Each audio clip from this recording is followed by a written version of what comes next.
Herkese salamlar dostlar. Kara Kartal kanalına hoş geldiniz. Bundan əvvəlki videoya edilən dəstəyə görə hər kəsə təşəkkür edirəm.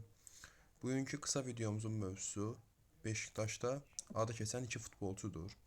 Belə ki, bugün Beşiktaş klubu ilə Rizespor arasında keçən qarşılaşmadan sonra Beşiktaş klubu sezonu bitirir və önümüzdəki həftə ərzində baş məşqçi seçimində hər şey dəqiqləşəcək. Belə ki, Sergen Yalçın ilə yola davam ediləcək, yoxsa fərqli bir baş məşqçi ilə yola davam ediləcək. Bəs sizin fikrinizi alaq. Sizcə yeni sezonda Beşiktaş klubunda baş məşqçidə Sergen Yalçın yaxud fərqli bir ad olmalıdır? Əgər fərqli bir ad deyirsinizsə, həmin adları da şərh bölməsində görmək istəyərik. Gəlin indi biz bu iki futbolçuya keçək. Belə ki, ilk futbolçumuz Granit Xhaka'dır.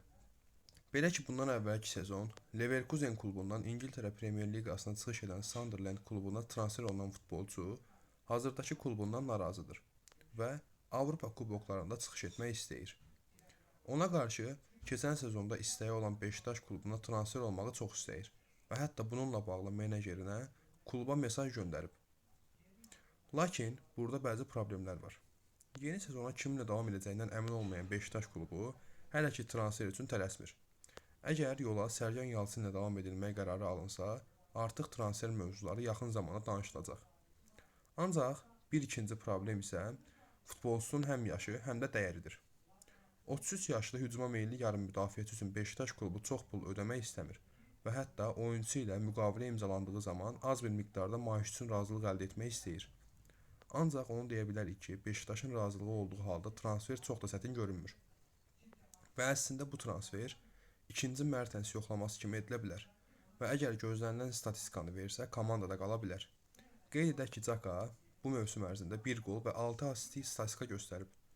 Digər futbolçuya keçsək, bu futbolçu liqadan tanıdığımız İsmail Yüksekdir. Belə ki, mən bu transferin asan olacağı qənaətində deyiləm. Çünki həm hal-hazırda Fenerbahçe klubunda baş məşqçinin olmaması, həm də klubun oyunçunu az bir miqdarda yox, 15 milyon və onun üstündə qiymətə vermək istəməsi bəzi problemləri yaradır. Çünki yeni gələcək məşqçi İsmail Yüksekin oyununu bəyənə bilər və onu göndərmək istəməyə bilər. Belə halda transfer daha da çətinləşər və hətta ləğv ola bilər. Qeyd edək ki, oyunçunun bu il 2 qol və 2 asistlik statistikası var. Mənim fikrimcə, önümüzdəki ildə Orkun Kökçünün yanına edilə biləcək ən yaxşı transferlərdən birisi İsmail Yüksekdir. Bu futbolçunu mən bir neçə ildir bəyənirəm və Beşiktaşda görmək istəyirəm. Qeyd edək ki, önümüzdəki ildə İsmail Yüksek, Orkun Kökçü və Granit Xhaka kimi üçlü Beşiktaşın yarım müdafiə xəttində heç də pis görünmür. Bəs siz bu adları önümüzdəki ildə komandada görmək istəyirsiniz? Dostlar, videomuz buraya dək idi. Videonu bəyənməyi və kanala abunə olmağı unutmayın. Yeni videolarımız bu yaxınlarda gələcək.